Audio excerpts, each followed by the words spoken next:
मंगरुआ ने सजा ली है चौपाल, और जैसा कि मंगरुआ अक्सर कहता है कि मंगरुआ के चौपाल पर भाई ही बैठते हैं, कभी बड़े भाई बैठते हैं, कभी छोटे भाई बैठते हैं। लेकिन मौसम चुनावी है और दिल्ली में चुनाव का बिगुल बज चुका है। हमारे साथ हैं भारतीय लिबरल पार्टी के संस्थापक डॉक्टर मुनीश राय जादा। पहले भी हमने बात की थी जी। क्या है अन्ना आंदोलन और क्या चीज़ें हम लोग सब, आप भी समझते हैं, हम भी समझते हैं। आकांक्षाएं होती हैं, अपेक्षाएं होती हैं, उम्मीद होती है, टूटती है, लेकिन फिर आदमी खड़ा हो जाता है। तो अभी यहाँ मैं बैठा था और चुनावी माहौल है, तो मंगरुआ ने चंद लाइन लिख दी। बिछुड्डों की चांदी है, नित नई कहानी है, व्यवस्था परिवर्तन का सपना तो कब का छूट गया पीछे, राजनीति के गटर में डूब गया बलिदानी है। ये मंगरुआ कह सकता है, क्योंकि मैं तीसरी आंख थी, मेरी चौथी आंख थी, जनता के अभी उसे देख रहा था कि नहीं ये बलिदान करने निकला है। लेकिन आप तो व्यवस्था के अंग थे, क्या आपको कब समझ में आया कि नहीं नहीं ये तो राजनीति है और ये व्यवस्था परिवर्तन जैसा कुछ नहीं, बलिदान और बलिदान कुछ नहीं है? ये पुस्तक दीजिए आप फिर इसी बात पर। जी। इस पुस्तक का हनन हुआ है, इस पुस्तक के विचार का। इस पुस्तक को लिखकर एक व्यक्ति ने सत्ता हासिल की, लेकिन उसने विचार के साथ खिलवाड़ किया। आपने कहा मैं तीसरी आंख था, यानी कि आप अब अन्ना आंदोलन को अब 2025 में, आज से 4 महीने बाद 2025 में 14 साल हो जाएंगे। अन्ना आंदोलन को 2025 अप्रैल में, 4 अप्रैल को या 3 अप्रैल को 14 साल हो जाएंगे। अन्ना आंदोलन का विचार, संकल्प और भावना वनवास में खड़ी है, और जनता से अपील है, दिल्ली की जनता से अपील है कि उसको वनवास से निकाले एवं एक नया जीवन दान दे, ताकि भ्रष्टाचार के खिलाफ लड़ाई को पुनः शुरू किया जाए। सच्चाई तो ये है कि भ्रष्टाचार आज भी बहुत बड़ा मुद्दा है और जनता के विकास में बाधक है, देश के विकास में बाधक है। वो अलग बात है कि पॉलिटिकल पार्टियां नहीं चाहती कि भ्रष्टाचार मेन स्ट्रीम या मुख्य धारा का मुद्दा बने, क्योंकि वो मुद्दा बनने से वो एक्सपोज होंगे। पॉलिटिकल पार्टियां ऑर्गेनाइज्ड गैंग्स हैं, और जो रिफॉर्म्स के लिए हम लोग आए थे, व्यवस्था परिवर्तन, ध्यान दीजिएगा, इस युग पुरुष ने, पाखंडी कोट अनकोट तंज के साथ युग पुरुष बोल रहा हूँ मैं, इस युग पुरुष ने एक ताना बाना बुना कि हम व्यवस्था परिवर्तन लेके आएंगे। और तो और, आप तो बिहार से हैं, लोक नायक जयप्रकाश नारायण के शब्द को जो था संपूर्ण क्रांति, उसको भी प्रयोग करने से चूका नहीं हो। तो इसलिए बहुत आवश्यक है कि जो राजनीति में जो गंदगी हम साफ करने आए थे, वो तो पीछे हट गया, साइड पे चला गया मुद्दा, एवं कुछ स्वार्थी लोगों के भेंट ये आंदोलन चढ़ गया, पार्टी बनाई। लेकिन आप ये भी देखिए ना, 10 सालों में इस पार्टी ने अपनी आत्मा खो चुकी है। ये भ्रष्टाचार में लिप्त हो चुके हैं, और अब झूठे प्रॉमिस कर करके, रेवड़ियाँ बांट कर लोगों को एंटाइस, लोगों को लुभाने की कोशिश कर रहे हैं। तो डॉक्टर मुनीश राय जादा चूँकि बाहर में रहे हैं, तो इनके शब्द जो है थोड़े से परिष्कृत हैं मंगरुआ की तुलना में, लेकिन मंगरुआ थोड़ा ठेठ है। उन्होंने किताब दिखाई थी, स्वराज की किताब, ये मंगरुआ किताब साथ लेके आया है। चूँकि मेरी रुचि गांव पंचायत में ज़्यादा है, तो चंद लाइन पढ़ूंगा। पूरे देश के लिए दिल्ली में बैठकर गरीबी का एक ही पैमाना बना देना बिल्कुल गलत है। दिल्ली के लोगों के लिए जो बीपीएल है, काला हांडी के लोगों के लिए बीपीएल का मापदंड बिल्कुल अलग हो सकता है। गांव का समाज बैठेगा, गांव का समाज यह तय करेगा कि इस व्यक्ति के पास रहने के को घर नहीं है, इसको हम घर देंगे। समाज उसको ग्राम सभा के फंड से घर देगा। लोगों को किसी तरह किसी इंदिरा आवास योजना का मुंह नहीं देखना पड़ेगा। आज इंदिरा आवास योजना के नाम पर सालों में एक गांव में सरकार 2 घर का पैसा भेजती है।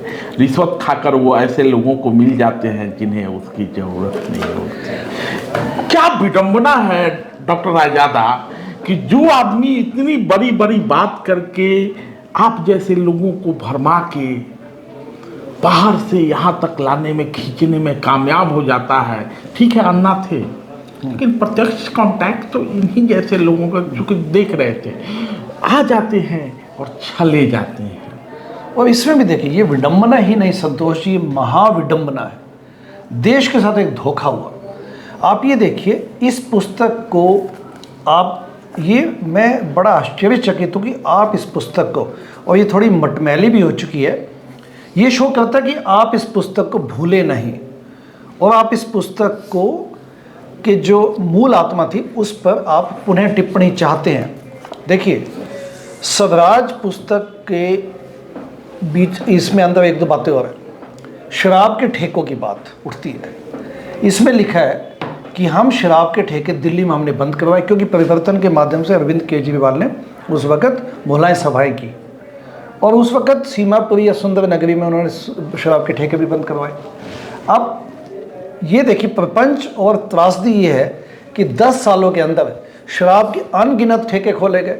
शराब घोटाले पे एजुकेशन मिनिस्टर, शिक्षा मंत्री शराब मंत्री बन गए और शराब घोटाले में ये लोग एक्यूज्ड हैं, जेल में गए, बेल पे इस वक्त बाहर हैं और इस बात की पूरी संभावना है कि अभी जल्दी ही, क्योंकि एलजी ने अभी हरी झंडी दे दी है, ये पुनः जेल में जाएंगे। एक बात। दूसरा ये देखिए आप कि अरविंद केजरीवाल की इस पुस्तक को हमने तो बड़ी शिद्दत से लिया, हम तो इसकी मूल आत्मा को समझ गए, और क्योंकि मैं अमेरिका में रहता हूँ तो वहाँ पे पावर्स बड़ी डिसेंट्रलाइज्ड हैं, यानी कि इस ढंग से विकेंद्रीयकरण किया गया है सत्ता का, ताकि एक छोटे से गांव का मेयर के पास अपनी पावर्स होती है और वो लोकल डिसीजंस ले सके, न कि प्रेसिडेंट ऑफ यूएसए के पास होती है। तो हमने इस पे पोपट राव जी से बात की, क्योंकि हिवरे बाजार का इसमें एग्जाम्पल है। अन्ना हजारे जी के पानी पे जो काम किया उन्होंने, मैं सबको जानता हूँ जी, जिसका नाम लेंगे सबका सबसे बदकाई किया है मंगरुआ ने। हाँ, तो ट्रांसपेरेंसी पारदर्शिता वेब सीरीज बनाते वक्त 2019 में मैं पहुँच गया, हिवरे बाजार भी पहुँच गया, अन्ना हजारे के रालीगंज सिद्धि भी पहुँचा, और आपके दर्शकों से मैं विनती करूँगा कि वो इस वेब सीरीज़ को देखें और आपको समझ आएगा कि किस प्रकार से व्यवस्था परिवर्तन जो होना चाहिए था नहीं हुआ। और वास्तविकता ये है कि अभी भी अपने को, जब तक हम डिसेंट्रलाइजेशन ऑफ पावर नहीं करेंगे, जब तक सत्ता वास्तव में लोगों तक नहीं पहुंचेगी, लोकतंत्र पर तंत्र हावी हो चुका है जी। तो ये तो एक पुस्तक थी। आज मंगरुआ थोड़ा सा इंटरव्यू करता है तो दूसरे तरीके से करता है। ये दूसरी पुस्तक है, अरुणोदय प्रकाश ने लिखा है। मनीष सिसोदिया के साथ आज कल काम कर रहे हैं। जब तक शिक्षा मंत्री मनीष थे तो वो उनके साथ ही जुड़े हुए थे, आजकल कहाँ है मंगरुआ नहीं जानता है। अन्ना आंदोलन, संभावनाएं और सवाल। अन्ना का आंदोलन भी हुआ, लोगों को तो ये संभावनाएं दिखाई दे रही थी कि व्यवस्था परिवर्तन होगा, कीचड़ साफ होगा, लेकिन सवाल जस के तस रह गए और कई लोगों ने संभावनाएं टटोल दी। कोई मुख्यमंत्री बन गया, कोई शिक्षा मंत्री बन गया, कोई किसी पद को धारण करने लगा, और डॉक्टर मनीष राय यादव जैसे लोग फिर से उसी राह पर चल पड़े। राइट। देखिए क्या है कि जो जिस किस्म के रिफॉर्म्स अपने राजनेताओं को करने पड़ेंगे, क्योंकि अल्टीमेटली डेमोक्रेसी या लोकतंत्र आपको आपके खून में नहीं मिलता, आपको एक बार दे दिया जाता है, उसके बाद आपको इसको कॉन्स्टेंटली आपको इसके एफर्ट्स करने पड़ते हैं, जतन करने पड़ते हैं, ताकि आप इसको सुधारते जाएं। अब जिस किस्म के सुधार या reforms, electoral reforms, bureaucratic reforms, administrative reforms, judicial reforms जो देश को चाहिए, आप यही देख लीजिए कि 1998 में 1998 में वेंकट चलैया कमीशन की रिपोर्ट चुनावी सुधारों पे अभी भी धूल चाट रही है। 26 साल हो चुके हैं इस बात को। तो एक आंदोलन स्वार्थ की भेंट चढ़ गया, बट लोगों की आकांक्षा तो वहीं की वहीं खड़ी है। लोगों को जिस प्रकार का लोकतंत्र चाहिए, जिस प्रकार का अपग्रेडेशन चाहिए, अपना फ़ोन का हैंडसेट ही कुछ समय बाद यूजलेस हो जाता है, या लगता है कि ये समय के मुताबिक नहीं है, तो हम उसको अपग्रेड करते हैं। अपने लोकतंत्र को अपग्रेड करने की आवश्यकता है। इसलिए हमने कहा कि हम राजनीति में वापस आकर पॉलिटिकल रिफॉर्म्स के लिए काम करेंगे, और चुनावी राजनीति नेचुरली एक पॉलिटिकल पार्टी या डेमोक्रेसी का एक हिस्सा है, आपको उसमें भाग लेना पड़ता है। बट हमारा जो फोकस है, हमारा जो पैशन है, जो हमारा उद्देश्य है, हम ये चाहते हैं कि चुनावी सुधार हों, जुडिशियल एंड दूसरे किस्म के चुनाव सुधार हों, ताकि अपने लोकतंत्र को मजबूत बना के लोगों की आकांक्षाओं के हिसाब से अपने देश का निर्माण कर सके। तो मगर हुआ आजकल क्या नाम है कि फिर से केजरीवाल को लाएंगे, फिर से केजरीवाल को लाएंगे, फिर से केजरीवाल को लाएंगे। बीजेपी कह रही है कि भगा के ही दम लेंगे। बीजेपी क्या करेगी वो बीजेपी वालों से बतकही होगी। लेकिन डॉक्टर मुनीश राय यादव ने अपना एक पोस्टर तैयार किया है जिसमें लिखा हुआ एक ही संकल्प, भ्रष्टाचारी को हटाएंगे, दिल्ली को बचाएंगे। इधर उधर की बात करने से ज़्यादा जो आपका एक्सपर्टाइजेशन है ना, बाकी चीज़ें तो आपने सीखी है, लेकिन आप एक डॉक्टर हैं, आप डॉक्टर हैं। और मैं यहाँ पढ़ रहा हूँ MBBS MD FAAP, fellow of American Academy of Pediatrics. Doctor साहब, ये जो छलावा बेचा गया, 2 प्रश्नों पर छलावा लोगों को ज़्यादा समझ में आया। ठीक है, शिक्षा में सुधार और दूसरा स्वास्थ्य सुविधाओं में सुधार।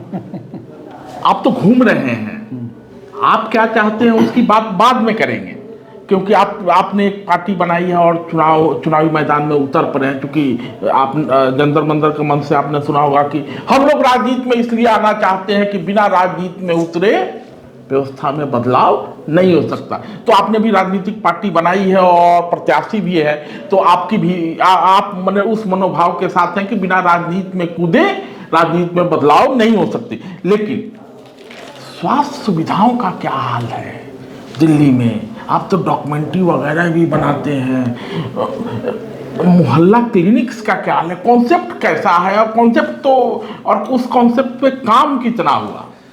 तो देखिए, मैं दिल्ली के स्वास्थ्य मॉडल की आपके सामने पोल खोलता हूँ और ये सच्चाई है। मैं एज ए इस वक्त एक न्यूट्रल, एक आम नागरिक की तरह सोच के आपको बता रहा हूँ। एज तभी मगर हुआ यहाँ है जी, कि मैं ये नहीं कि पॉलिटिकल पार्टी मुझे उनको क्रिटिसाइज करना है। अपने देश में आज से 60 साल 70 साल पहले हेल्थ का मॉडल डेवलप कर दिया गया था। 3 टियर सिस्टम है, primary health care, secondary health care, tertiary health care. और पूरे देश में जम्मू कश्मीर से कन्याकुमारी तक मॉडल बना हुआ है। Over the decades, over the दशकों में डेवलप होता गया। प्राइमरी हेल्थ केयर में होता है सब सेंटर गाँवों में जहाँ ANM बैठती है, फिर PHC प्राइमरी हेल्थ सेंटर जहाँ पे 1-2 डॉक्टर्स बैठते हैं, थोड़ा बहुत इंडोर की सुविधा होती है। यदि पेशेंट यहाँ भी नहीं संभलता तो आप उसको डिस्ट्रिक्ट लेवल पे सेकेंडरी हेल्थ केयर के माध्यम से भेजते हैं। और जहाँ सुपर स्पेशलाइजेशन चाहिए तो मेडिकल कॉलेज में tertiary health care, specialist hospital. Delhi में भी, दिल्ली क्योंकि अर्बन इलाका है तो यहाँ पे PHC को बोला गया PUHC, primary urban health centre. कहानी वही है, यानी कि आप इसको गवर्नमेंट डिस्पेंसरी बोला जाता है आम भाषा में। अब दिल्ली में मोहल्ला क्लिनिक बनाए गए। जब आपके पास पहले से गवर्नमेंट डिस्पेंसरीज हैं प्राइमरी हेल्थ केयर के नाम पे, तो वो बिल्डिंग्स पहले की बनी हुई है, स्थान भी सरकारी है, अबंडेंट जगह है, आप उसको रिसोर्सेज को यूटिलाइज कीजिए। क्योंकि वहाँ सुबह 8 बजे से 2 बजे तक OPD चलती है, आप 2 शिफ्टों में चलाइए, डॉक्टर्स की संख्या बढ़ा दीजिए, लैब टेक्नीशियंस की संख्या बढ़ा दीजिए, पेशेंट्स खूब सेवाएं लेंगे। प्राइवेट डॉक्टर्स को भी बुलाइए कि भाई शाम को आप बैठो यहाँ पे, कुछ कमीशन उसका दिल्ली सरकार को जाएगा, कुछ आप अपनी जेब में रखिए। क्यों? लेकिन उसके ऊपर 30 पर मोहल्ला क्लिनिक चेप दिया गया, जबरदस्ती duplication of the same idea which was not required. चलिए आपने मोहल्ला क्लिनिक खोल आप दिया। कैसे कहते हैं डॉक्टर साहब रिक्वायर्ड नहीं है, रिक्वायर्ड नहीं, रिक्वायर्ड नहीं? आम आदमी पार्टी सरकार में आई थी, पार्टी दफ्तर तो मोहल्ला में चाहिए था ना। क्योंकि इस बहाने उनको अपने लोगों को किराए पे, वो मोहल्ला क्लिनिक खुले किसके यहाँ पे? अपने पार्टी वर्कर्स की जगह पे खोल दिए गए, उनको मोटा मोटा किराया मिलने लग गया। फिर डॉक्टर्स उसमें क्या करते थे, पर पेशेंट बिलिंग करने लग गए। वहाँ पे सारे लैब टेस्टिंग इन्होंने प्राइवेट को दे दिए, समझ में ना। तो सिंक टेस्ट आपने नाम सुना होगा, क्योंकि पेशेंट पर पेशेंट 40 रुपये की बिलिंग करता है डॉक्टर, तो ज़बरदस्ती पेशेंट को दिखा के 40 पेशेंट है 100 पेशेंट दिखा दो, ठीक है। तो आपस में वहाँ पे धंधे होने शुरू हो गए। लैब टेस्टिंग करने के नाम पे अबंडेंट लोड जो प्राइवेट लैब को दे दिया, प्राइवेट लैब अपना मिनिस्टर को जाके पैसे चढ़ा रही है, वो खूब मुनाफा कमा रही है। तो आप समझ गए ना, भावना गलत थी, बेईमानी आ गई। और अब ये देखिए 1000 मोहल्ला क्लिनिक खोलने थे, हुए क्या? मुश्किल से 50 क्लिनिक नहीं चल रहे। और उस 50 क्लिनिक की क्या स्थिति है राजनेता होने के नाते जो आप घूम रहे हैं, क्योंकि आप राजनेता भी हैं और डॉक्टर भी हैं, Right. तो डॉक्टर के मन में एक पीड़ा होती है जब डॉक्टर देखता है ना, व्यवसायी नहीं है डॉक्टर, तो आजकल व्यवसायी होते हैं, लेकिन आप डॉक्टर भी हैं, व्यवसायी नहीं हुए, आप जब उस मोहल्ला क्लिनिक की स्थिति देखते हैं तो आपके मन में क्या पीड़ा होती है? मैं कुछ हफ्ते पहले जानबूझ के ऐसे पेशेंट चला गया, मैंने कहा देखते हैं इनका सिस्टम कैसा है। तो डॉक्टर साहब ने, मैंने कहा मुझे यहाँ पे जाड़ में दर्द है एग्जाम्पल, क्योंकि मुझे कुछ था नहीं सिम्टम्स, तो मैंने कहा चलो कुछ बना देते हैं। मैंने कहा मुझे यहाँ पे पेन है, टूथ पेन। उन डॉक्टर साहब ने, यकीन मानिए, उन्होंने मुझे एग्जामिन तक नहीं किया, एक पेन किलर लिख के दे दिया और सिर्फ पेन किलर मुझे पकड़ा दिया, एंटीबायोटिक बाहर से लिख के दे दी। समझ रहे आप? दवाइयाँ क्योंकि है ही नहीं वहाँ पे उनके पास, बेसिक आपने CPM दे दी, PCM दे दिया, ठीक है, डजंट मीन एनीथिंग, ठीक है। तो उनके ना तो दवाइयाँ ना ही वो ठीक ढंग से, बस बिलिंग करनी है उनको। अच्छा, दूसरी बात मैं बताना चाहता हूँ कि मोहल्ला क्लिनिक के नाम पे उसको क्या बोला गया, ये सुनने वाली बात है, world class health care. World class क्या होता है? What is world class? फिर वर्ल्ड क्लास है तो राघव चड्ढा को बाहर क्यों जाना पड़ा UK में इलाज करवाने? केजरीवाल का बेटा वहाँ क्यों नहीं इलाज करवाता? बेटी उसकी, उनकी वाइफ क्यों नहीं यहाँ से, उनके माता पिता सेवा वहाँ क्यों नहीं लेते? तो गरीबों का पशुओं की तरह ट्वीट कीजिए कि ठीक है उनको हाँकिए और बस आप बिल बोर्ड्स पे जा जाके एग्जाम विज्ञापन चिपकाते रहिए। World class health care. मोहल्ला क्लिनिक तो समझ ही लिए आप सुंदर नगरी की बात कर रहे थे, पता नहीं आपकी मुलाकात संतोष कोहली से हुई थी कि नहीं हुई थी, लेकिन मंगरुआ पत्रकार के रूप में कई बार संतोष कोहली से मिल चुका है। ये जितना भी मैंने राशन कार्ड बनवाना, ये हमने किया, वो हमने किया, और जो निगम पार्षद था लक्ष्मी नगर के आसपास वाला विनोद कुमार बिन्नी, उसी के कॉन्सेप्ट और उसी के मॉडल को, मैंने आपके यहाँ अगर कोई आए ना तो डॉक्टर कहता है ना कि, या कोई भी बताता है ना कि देखो हमारे यहाँ ये आए थे और ठीक हो गए। शिकारी आएगा, जाल बिछाएगा, दाना डालेगा और दिल्ली के लोग फंस गए। Yes sir. वो विनोद कुमार बिन्नी कहाँ है? संतोष कोहली कहाँ है? वो तो सारी दुनिया जानती है। उसकी मौत से आज तक पर्दा उस रास्ते से नहीं उठा है। उसका भाई विधायक हो गया, लेकिन पर्दा, सब कुछ पर्दे में है। ठीक है, इस पे आते हैं। विनोद बिन्नी जी बीजेपी में है इस वक्त, एंड उनसे आप नहीं, विनोद बिन्नी बीजेपी में है। विनोद बिन्नी किस दल में है ये मंगरुआ का सवाल था ही नहीं। मंगरुआ का सवाल ये था कि जिस विनोद कुमार बिन्नी को दिखा के शिकारी ने जाल बिछाया था, वो डिसेंट्रलाइजेशन कहाँ है? इसलिए हाँ बिल्कुल ऐसा, जिस व्यक्ति के कॉन्सेप्ट को आपने पॉपुलराइज, मतलब वो शिकार बिछाया, जाल बिछाया, तो भी क्यों नहीं आप लीजिए, क्यों नहीं, मैं पी चुका, क्यों नहीं आपने उसको, वो भी व्यक्ति आपसे विक्षुब्ध क्यों हो गया?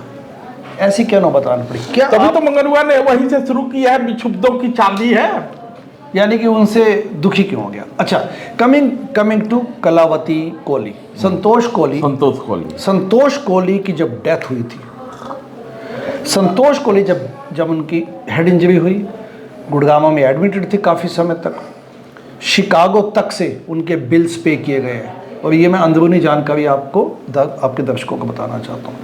इतनी गुडविल वहाँ पे थी उस वक़्त देश में, लोगों के मन में, उन्होंने संतोष कोहली का खर्चा उठाया। जब उसकी डेथ हुई उस दिन सुबह मैं वेदांता हॉस्पिटल में था, वेदांता में। फिर जब शव यात्रा उनकी निकाली गई, जो पार्थिव शरीर को ले जाया गया उनका, जी उस दिन शव यात्रा ही कहते हैं जी, मैं भी उसमें था। एक कैंटर पे उनकी शव को शमशान घाट तक ले जाया गया। दुनिया भर के हमारे जैसे वॉलंटियर्स पीछे थे, मनीष जोशी ऊपर चढ़ के उस कैंटर पे था। और संतोष कोहली अमर रहे, और पूरा उनकी शहादत को भुनाया गया। क्योंकि 12 साल हो चुके हैं इस बात को। क्यों उनकी मदर कलावती कोहली आज भी बेबसी में जी रही है? क्यों वो अरविंद केजरीवाल से खफा है? क्यों उनको कोई लीगल हेल्प क्यों नहीं मिली? या ऐसी क्या नौबत आई कि अरविंद केजरीवाल उनको धमकाता है कि मेरे यहाँ पे मत आना? संतोष कोहली पहले इलेक्शन में, जब उनकी डेथ हो गई, तो पहले इलेक्शन तक उनकी जो फ़ोटो थी वो अरविंद केजरीवाल के वहाँ पे ऑफिस में होती थी, और सीएम बनने के बाद 49 डेज जब सीएम बने तब भी उस फोटो को क्यों वहाँ लगाया गया, तो उसके बाद ऐसी क्या सिचुएशन आ गई कि उस फोटो को हटाया गया और उनकी माँ को धमकाया गया। आप जाके उनसे मिलिएगा। कहने का मतलब ये है, जैसा मंगलुआ संतोष कोहली के घर गया हुआ है जी, और वो जिस शव यात्रा की बात कर रहे हैं, संतोष कोहली जब सक्रिय एक्टिव भी थी ना, जंतर मंतर पे काफ़ी कार्यक्रमों में वो एक्टिव रहती थी, केजरीवाल से जुड़ने से पहले भी तमाम तरह के सामाजिक विषयों पे जो कार्यक्रम होते थे उसमें संतोष कोहली एक्टिव होती थी। तो मैं उस घर में गया हुआ हूँ, छोटा सा घर है। हाँ। और बाद में भाई विधायक हो गया, क्या बदला मैं नहीं जानता, लेकिन अच्छा, अब इसमें ये भी ध्यान देने वाली बात है कि जो भी जैसा ट्रांसपेरेंसी पारदर्शिता डॉक्यू ड्रामा में यूट्यूब पे अवेलेबल है, उस पर परमजीत कटियाल एक बहुत अच्छी बात बोलते हैं। वो कहते हैं कि जिसने भी अरविंद को नज़दीकी से देखा है वो आज अपने घर वापस जा चुका है। It means a lot. तो डॉक्टर रायजादा कितना समझेंगे, मंगरुआ नहीं जानता है, लेकिन मंगरुआ लिए चलता है आपको अपने गांव की ओर और याद करता है भिखारी ठाकुर को।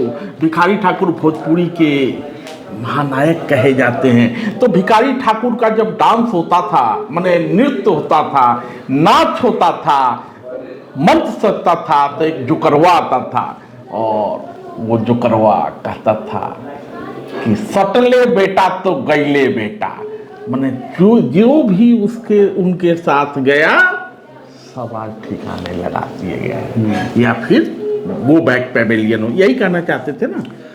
केजरीवाल कोई इस प्रकार का डॉन नहीं है, हाँ। कि वो ठिकाने लगा दे लोगों का, लेकिन उसकी स्वार्थता, उनकी तंग दिली और एक जो कहते हैं ना कि पाखंडी और जैसे एक दुर्जन व्यक्ति होता है, उसकी वजह से काफ़ी लोग तो खुद छोड़ के चले गए। ये नहीं कि उनको अरविंद को आके लात मारनी पड़ी लोगों को, लेकिन जिस प्रकार का स्वप्न बनाया गया था व्यवस्था परिवर्तन, काफ़ी लोग नाराज़ होकर दुखी होकर चले गए। हाँ, कुछ लोगों को उन्होंने दिल्ली की जनता कितनी सुखी है या दुखी है, चूंकि अब तो चुनाव का समय आ चुका है डॉक्टर साहब, और आप भी नई दिल्ली विधानसभा क्षेत्र से, जहाँ से मने आप तो पूर्व मुख्यमंत्री हो गए, लेकिन आम आदमी पार्टी के कर्ता धर्ता और ये कहने वाले कि मेरे हाथ पर लिख दो कि तुम्हारा मुख्यमंत्री ईमानदार है तो मैं फिर से दिल्ली के गद्दी पे बैठूंगा, क्या संभावनाएं दिख रही है। पहली बात ये, सबसे पहले तो चिंताओं पे बात करूंगा। नई दिल्ली विधानसभा में आप घूम रहे हैं, आप भी प्रत्याशी हैं, तो लोगों के सवाल क्या हैं? लोग संतुष्ट हैं, नाखुश हैं, खुश हैं या बल्लियों उछल रहे हैं, वो बता दीजिए। तो 10 साल से इस विधानसभा में, नई दिल्ली विधानसभा असेंबली कॉन्स्टिट्यूएंसी नंबर 40, यहाँ पे अरविंद केजरीवाल यहाँ के विधायक हैं। इस वक्त पे सिटिंग एमएलए। हम जे क्लस्टर्स में जाएं, हम धोबी घाट पे जाएं, हम पढ़ी लिखी जनता जो मतलब एलीट क्लास है वहाँ जाएं, पढ़े लिखे तो वहाँ भी है, मैं ये नहीं कहना चाहता था, जहाँ भी जाएं। नई दिल्ली वैसे भी अपने आप एक बड़ी प्राइम कॉन्स्टिट्यूएंसी है पूरे देश में, पूरे विश्व में भारत एक सबसे बड़ा लोकतांत्रिक देश है। उस महान लोकतांत्रिक देश की राजधानी दिल्ली है।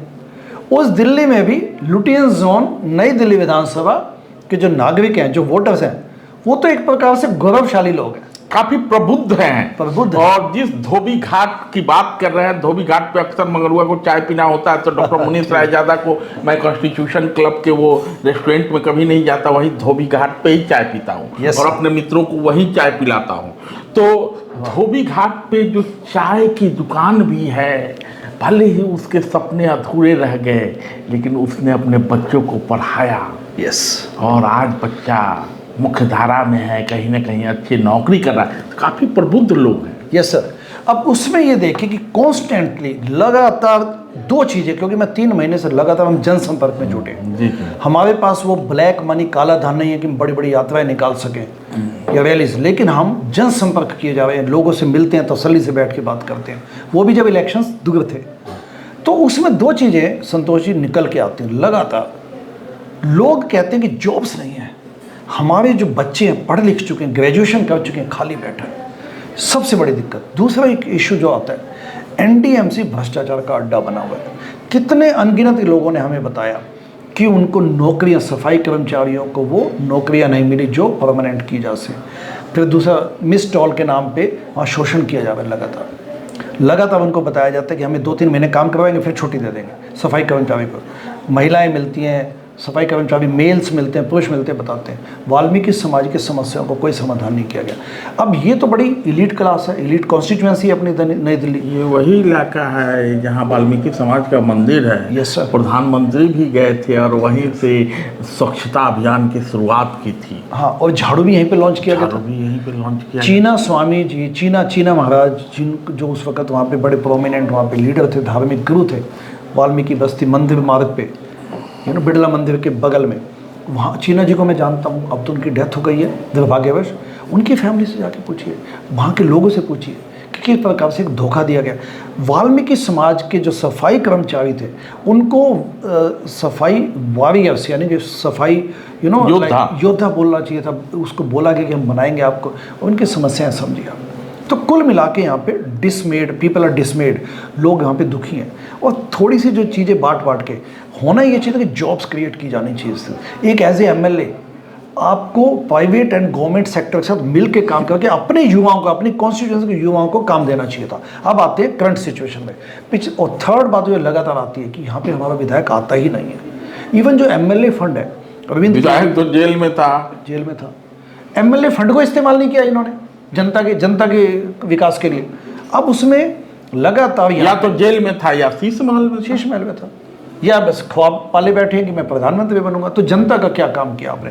डॉक्टर साहब, ये आशंका केवल आपको ही नहीं है, ये सवाल दिल्ली की जनता भी पूछ रही है कि जिस आदमी को मुख्यमंत्री रहते सर्वोच्च अदालत ने यह कहते हुए जमानत दी थी कि आप दफ्तर नहीं जा सकते, आप किसी फाइल पर सिग्नेचर नहीं कर सकते, आप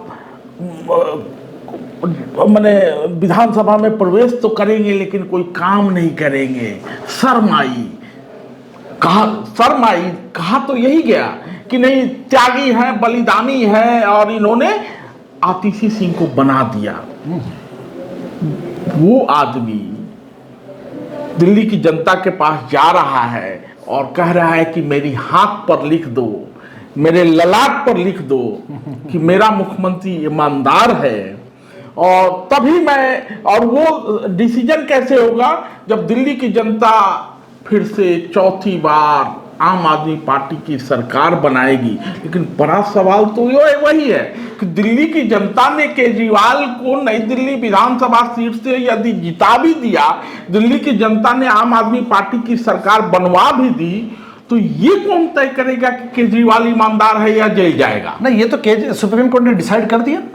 सुप्रीम कोर्ट ने जिस ढंग से बेल देते वक्त ये कहा कि आप ऑफिस नहीं जा सकते, आप फाइलें साइन नहीं कर सकते, तो इसका मतलब सुप्रीम कोर्ट ने उनके गले में फंदा लगा दिया। अब वो तो सीएम बन ही नहीं सकते दिल्ली के जब तक ये इस केस से फ्री या बरी नहीं होंगे। ये ध्यान दीजिए। और केस चलेगा भी सालों साल शराब घोटाले का। इसलिए तो मैं कहता हूं कि ये इस फिराक में है, क्योंकि प्रपंची जो होता है, या जो एक होता है ना कि जो छलियारा और शैतानी जो माइंड होता है, शैतानी जो दिमाग, वो क्या कहते हैं, हरकतें करने से बाज नहीं आता। तो इसलिए इनको ये पता है, इसलिए इस प्रकार से जनता को गुमराह करना कि तुम मेरे चेहरे पे लिख दो, ललाट पे लिख दो, ये सब नॉनसेंस है। ये सब इट्स ए बंकम, इसका कोई मीनिंग नहीं है। और इसलिए ये मुझे अभी भी लगता है कि अपनी पत्नी को ऐन वक्त पे टिकट दे के करेंगे, रास्ता दिखाने की कोशिश करेंगे कि चलो आप आ जाओ, ताकि इनको शायद सिंपैथी वोट मिल जाए। और जनता ये अगर इन्होंने डिसीजन लिया तो जनता ऐसी लात मारेगी, देखेगा। अगली मैं बात करता हूँ कि अगर इनको सचमुच जनता का हित होता तो नई दिल्ली में तो 17 to 18% वाल्मीकि समाज है। उनके लिए क्या किया आपने? कल अंबेडकर सम्मान योजना के तहत बोल दिया। अब चुनावों से थोड़े दिन पहले ही बात है, आप 10 साल क्या करते हुए? आप तो एंटी दलित सीएम है। आप जब खुद जेल में गए तो आपने आतिशी के बदले किसी दलित सीएम को क्यों नहीं बनाया? अब इस वक्त रोना रो रहे हैं, दलित मुख्यमंत्री बनाने से किसने मना किया था? पंजाब में आपने 2017 में ये अनाउंस किया था कि डिप्टी सीएम दलित होंगे। पहली बार तो डिप्टी सीएम दलित क्यों होंगे, सीएम क्यों नहीं हो सकते? चलिए 22 में पंजाब में आपको फुल मेजोरिटी मिली, तो किसने रोका था आपको सीएम दलित बनाने का या डिप्टी सीएम? तो कहने का भाव ये कि सिर्फ छलावा छलावा छलावा। जो शेड्यूल्ड कास्ट सब प्लान के तहत दिल्ली में 18% बजट वाल्मीकि या दलित समाज पे खर्च होना चाहिए, तो उसका क्या हिसाब किताब है? अगर वो समाज पे खर्च किया जाता दलित समाज पे, तो दलित समाज दिल्ली का इतना विकसित हो चुका था कि उनके बच्चे फॉरेन कंट्रीज में जाके स्कॉलरशिप के माध्यम से पढ़ पढ़ के वापस आने लग जाते हैं अभी तक 10 सालों में। नई दिल्ली के वासियों, मतदान करने का अधिकार आपको है, आप मतदान करेंगे, लेकिन डॉक्टर मुनीश राय ज़्यादा ही आपको समझा सकता है कि वो जो सब प्लान का बजट, जो दलित हितैषी बजट, जो संविधान की बात है, जो संविधान में प्रावधान दिया गया है कि दलितों के कल्याण के लिए बजट का इतना हिस्सा आवंटित किया जाता है, वो बाकी प्रत्याशी चर्चा भी नहीं करेंगे। खैर, आप कुछ कह रहे थे? बस मैं वही कह रहा था कि अल्टीमेटली एक व्यक्ति का नकाब जो है, मुखौटा, वो अब उतर चुका है। ये सचमुच ये मतलब ये बड़ी इंटरेस्टिंग, मैं आपको इन्फॉर्मेशन देना चाहता हूँ, सूचना, कि जब हम ऐसे इलाकों में जाते हैं जहाँ पे लोग सोचते हैं कि ये तो आम आदमी पार्टी का वोट बैंक है, वहाँ भी लोग गालियाँ देते हैं। और मैं as a just a neutral person बता रहा हूँ आपको, क्योंकि मैं इस आंदोलन का हिस्सा था, अन्न आंदोलन का। हम जब पीक पे थे सत्ता में, तब मैं भी मलाई खा सकता था, लेकिन हम सिद्धांतों की वजह से पीछे हटे। हमने ये कहा कि सिद्धांत, आप अपने सिद्धांतों से भटकोगे तो हम आपका विरोध करेंगे। सिद्धांतों के आधार पे हम पीछे हटे। इनफैक्ट हमने विरोध किया उनका।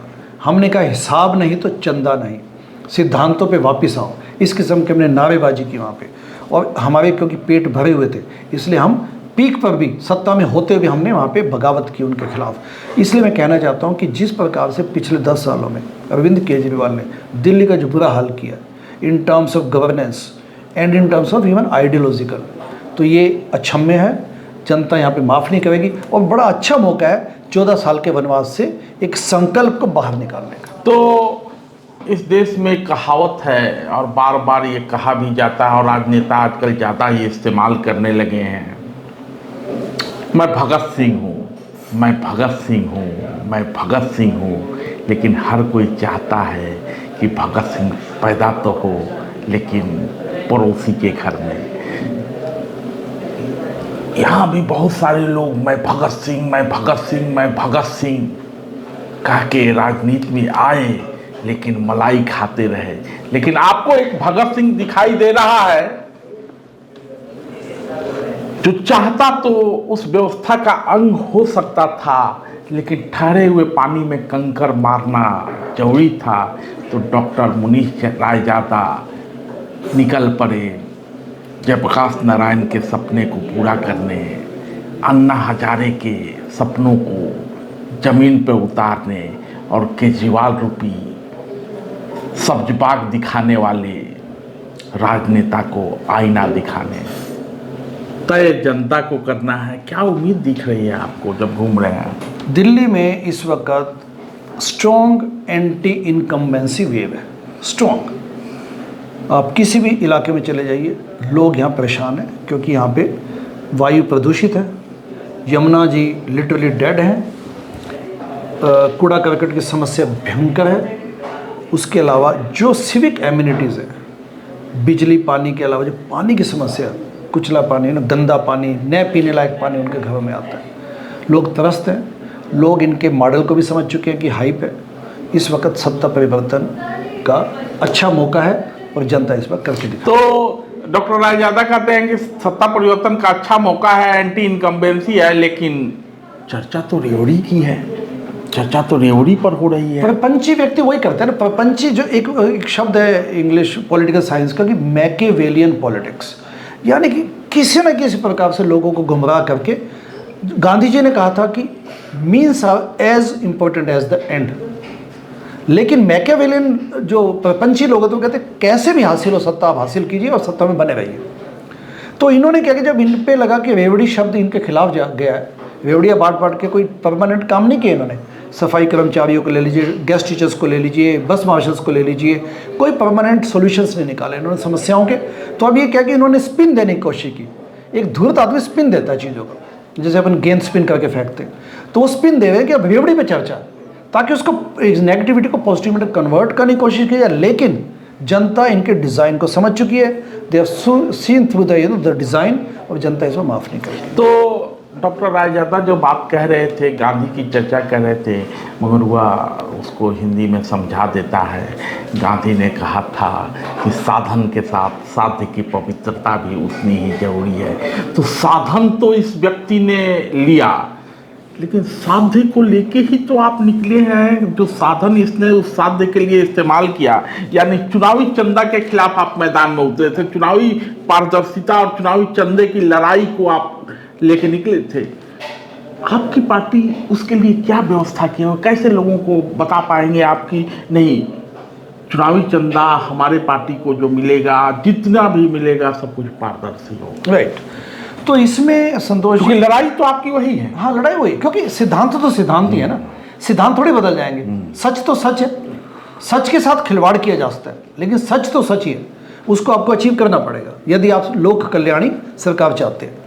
तो हमने ये कहा कि हम उन लोगों को टिकट दे रहे हैं जो सेल्फ सफिशिएंट हो और वो सच्चाई की, ईमानदारी की राजनीति करने के लिए उनके पास सफिशिएंट फंड्स हों, ताकि वो इस प्रकार की सिचुएशन न फंसे कि कल उसको उस पैसे को, क्योंकि आप देखते हैं कि सत्ता से पैसा, पैसे सत्ता, और पॉलिटिकल फंडिंग ब्लैक है। अच्छा, कैंडिडेट्स थोपे जाते हैं, टिकटें बेची जाती हैं, कैंडिडेट्स थोपे जाते हैं जनता पे, और जनता को शायद जनता को भ्रम होता है कि कैंडिडेट वो चूज़ करती है, यानी कि सांसद हो या विधायक। सच्चाई है कि थोपे हुए कैंडिडेट्स को जनता चुनने को मजबूर है। तो ये सब किस्म के जो रिफॉर्म्स हैं, ये देखिए दिल्ली असेंबली के मुद्दे नहीं है, ये वास्तव में नेशनल लेवल के पार्लियामेंट या संसद के लेवल के मुद्दे हैं। लेकिन हमने शुरुआत की और दिल्ली में गुड गवर्नेंस के मॉडल से अच्छा काम करके दिखाएंगे। तो डॉक्टर रायजादा, बहुत सारी बात हुई और हम लोग समय समय पे मिलते रहेंगे। राजनीतिक दल तैयारी कर रहे हैं जी, आप भी अपनी बात कहेंगे, सामने वाले दल भी अपनी बात कहेंगे, अंततः फैसला तो जनता को ही करना है। एग्जैक्टली। तो हम लोग बार बार मिलते रहेंगे और बार बार इन सवालों पे चर्चा होगा। आज के लिए बस इतना ही, धन्यवाद।